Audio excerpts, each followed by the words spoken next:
Voltamos com o Gente em Destaque aqui na TV Câmara Jacareí. Hoje eu converso com o policial militar e ex-secretário de Segurança, o Paulo Henrique Domingues. A gente falou no primeiro bloco sobre a sua saída da secretaria e agora eu queria conversar com o senhor sobre a sua trajetória, de vida. O senhor é nascido em Jacareí. Eu sou nascido em Jacareí.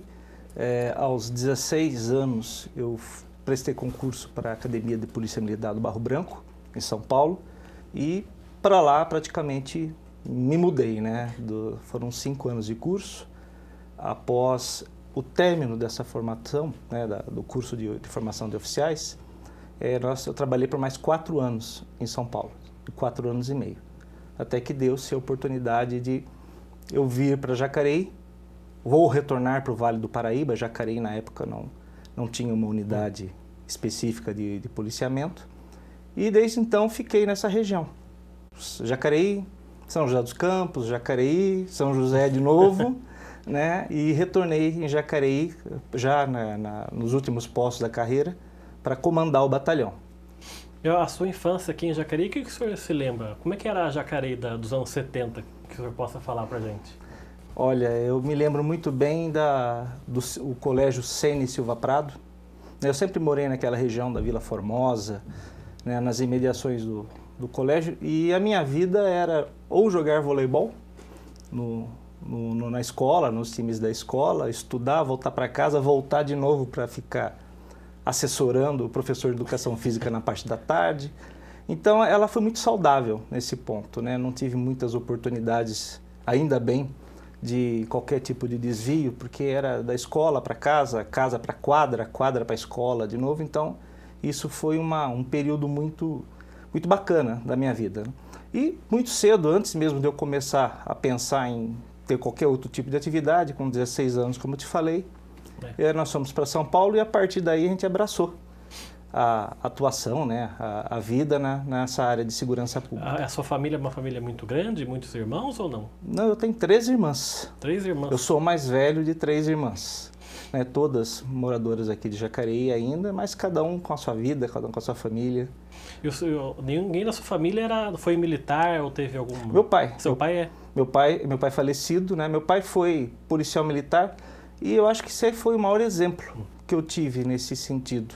Que meu pai nunca chegou na carreira normal dele a ser um oficial. Ele sempre foi soldado da Polícia Militar, Mas com muito custo, muito esforço, ele me mostrou a validade de estudar, porque ele realizava suas atividades de soldado da Polícia Militar naqueles anos 70, como você falou, 70, 80.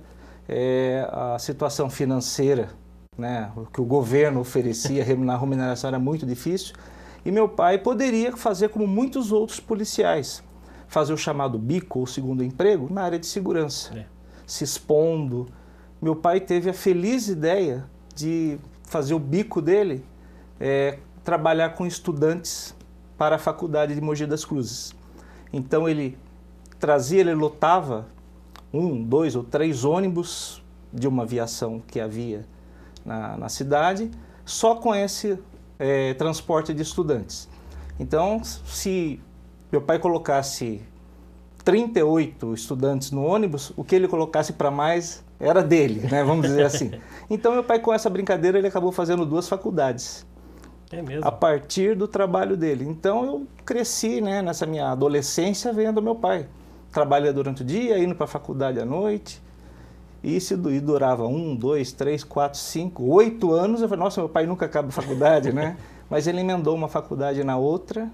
E isso despertou, desde muito cedo, esse prazer, essa necessidade de estudo e progredir profissionalmente. Então eu tenho muito respeito por tudo que ele me passou.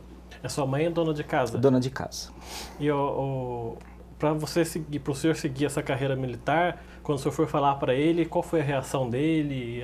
Te apoiou de imediato? Eu acho que essa era uma coisa também, na minha vida são poucas coisas assim de repentinas que mudam. Elas são muito trabalhadas, muito pensadas. Então eu acredito que desde a minha infância, eu brincava de ser policial, de ser bombeiro. E isso foi uma coisa meio natural, até que chegou o ponto em que estava terminando o ensino médio e precisava optar por alguma coisa, né? Para realmente que nos desse essa perspectiva profissional. E eu, né, naquela dúvida adolescente, eu não sabia se eu trabalhava na área de química, na área de humanas, ou você, funcionário público, presta exame para academia. Meu pai falou, pelo menos a academia você já está com emprego garantido. Então acho que isso pesou bastante. E como é que foram esses primeiros anos de academia? O senhor estranhou um pouco o ritmo? Como é que se deu esse seu entrosamento lá? Todos estranham bastante, todos, não é incomum a gente chorar escondido, com vontade de voltar para casa, o que eu estou fazendo aqui. É numa fase de vida muito difícil, né, quando a gente deixa nossas namoradinhas, né, nossa rotina de trabalho. Então, e você acaba fazendo irmãos, amigos que até hoje nos encontramos. Eu tenho a felicidade de agora o atual comandante-geral da Polícia Militar, o subcomandante da Polícia Militar, são colegas meus de academia, são da minha turma de formandos, né? E eu poderia estar trabalhando até hoje, né? Ainda deveria ter mais uns 6 meses ainda antes que nos convidassem a sair. Mas por uma questão pessoal, uma decisão, resolvi me aposentar, entrar com pedido, trabalhei 32 anos e calhou a época do convite do prefeito Isaías para que nós também integrássemos o trabalho na área da municipalidade. O senhor falou nas primeiras temporadas aí, chorar escondido, a saudade da família. Em algum momento o senhor quase chegou a pedir para sair porque não aguentava mais ou por algum outro motivo? Não, nós falávamos isso para os amigos, para os colegas, que todo mundo falava. Só um desabafo. Só um desabafo, mas certamente eu desde muito cedo encarei isso como um objetivo de vida, né? E não seria adequado eu voltar para partir do zero, né? Depois de ter feito um exame tão difícil. Eu lembro que à época nós estávamos disputando com mais de 100 candidatos por vaga, né? Meu pai nunca pôde me dar uma colégio particular, sempre tive que estudar na escola pública, por isso eu tenho tanto carinho pelo Cênio Silva Prado. Lá ele me deu eu passei mais tempo dentro da escola do que na minha casa, na minha adolescência. Então ela me deu todas as condições de eu optar, né, fazer opção de vida e levar adiante nossos projetos.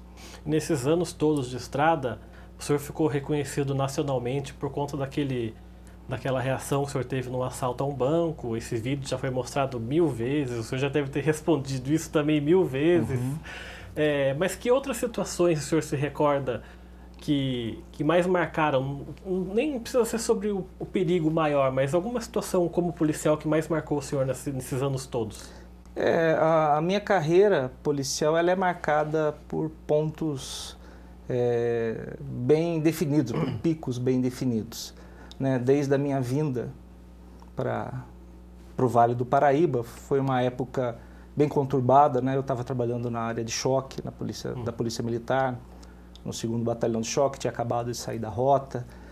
Aconteceu, né, em outubro de 92 aquela situação do Carandiru. Então tudo isso nos contribuiu para nós termos vindo. Foi uma situação bem marcante na história da Polícia Militar.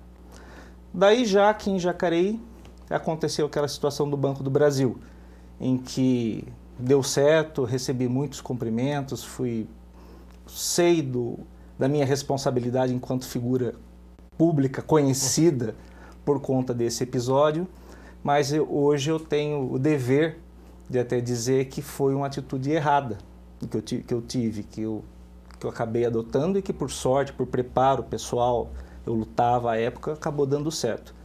Tanto é que eu pensei que eu ia ser condecorado na Polícia Militar, eu tomei um puxão de orelha e ganhei uma bolsa de estudos, vá se aprimorar, né, internacionalmente, né? Então nós tivemos oportunidade de trabalhar no FBI, de estudar, fazer um curso do FBI, tratando sobre isso, né? Ocorrências de crise envolvendo reféns, e não é nada daquilo que nós tivemos a oportunidade de fazer. E já no final da carreira, já quase voltando para Jacareí, eu estava comandando o Batalhão de São José dos Campos quando aconteceu o Pinheirinho, a reintegração de terra do bairro do Pinheirinho.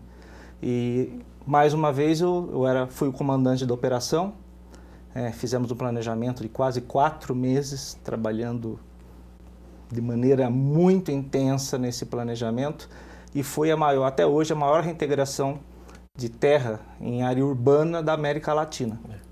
Então é mais um título, né, de que, dependendo do ponto de vista, nós vamos entender como uma coisa positiva, uma operação de muito sucesso, e dependendo do outro ponto de vista, nem tanto. Já é um case de discussão político-partidária também de longa data. E nesses casos que o senhor relatou aí, qual é a lição que fica? O senhor, desde o começo do programa, fala que é uma pessoa que estuda bem as coisas, que pensa bastante tempo até tomar uma decisão. Que lições que fica dessas situações que o senhor viveu, tanto naquela do Banco do Brasil, como do Carandiru, no Pinheirinho? O que o senhor guarda de lição disso tudo? Eu guardo, né, a lição de que muitas dessas lições ou dessas premissas nós podemos utilizar na nossa vida pessoal também. Né? A minha formação, eu sou um gerenciador de crises. Né? Minha especialidade de trabalho é o gerenciamento de crises. E a crise é aquela situação negativa que se instala quando você menos espera. Só que precisa de uma pessoa com um grau de preparo para analisar essa situação de maneira fria, não se envolver com ela, porque senão você acaba fazendo parte da crise, né? Para poder tomar a sequência de atitudes adequadas. Por exemplo, negociar com o sequestrador? Negociar sempre. Mas eu tenho comigo, quando eu estou dando aula, né, eu dei muita aula para os cursos de formação da Polícia Militar, da própria Guarda, na Polícia Federal. Nós podemos fazer o seguinte, as 3 peneiras na área profissional. Quase que uma coisa muito parecida com outras peneiras que existem. Mas se eu puder aconselhar, e eu falo isso para minha filha, para as pessoas mais próximas, quando você tiver que tomar uma atitude, você sempre faça para você mesmo 3 perguntas.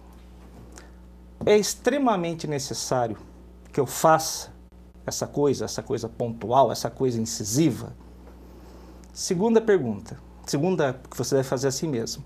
Se eu não fizer nada, se eu deixar de fazer, a situação, seja da vítima, seja do seu familiar, vai se tornar pior do que ela já está? E a terceira pergunta, se você tiver que tomar uma atitude, seja qual for o resultado, para o bem ou para o mal, esse resultado será aceito moralmente, legalmente e socialmente? Se em alguma dessas respostas, alguma dessas perguntas a resposta for não, não tome nenhuma atitude precipitada. Negocie, pense, planeje, negocie. Porque o tempo é o melhor amigo do gerenciador da crise. Então eu acho que eu trago isso para a minha vida, né? Para se tomar uma atitude de imediata, impensada, ela tem que ser produto de uma situação já trabalhada, pensada, com os processos definidos na sua vida. Então eu nunca me arrependi disso. Tem que ter uma cabeça de gelo, né? Para poder raciocinar no momento... Exato. Você tem que enxergar o além. Porque enxergar até onde está a crise, todo mundo enxerga. E normalmente são essas pessoas que estão envolvidas com a crise. O senhor já passou por alguma situação como cidadão, por exemplo, ser assaltado ou, sei lá, alguma outra situação de perigo assim? Não, nunca me aconteceu. Né? Algumas vezes, essa pergunta que você me fez, eu já me fiz algumas vezes. Houve épocas em que eu estava em plena atividade de luta de arte marcial, sabia lutar, estava com um físico melhor adequado do que agora, andava com mais frequência armado e eu imaginava, se eu precisar atuar, como que eu agiria? Né? Então a gente faz esse preparo já por anos, mas nunca chegou a acontecer não. Tá certo, a gente vai fazer então mais um intervalo. O programa Gente em Destaque volta daqui a pouco, até já.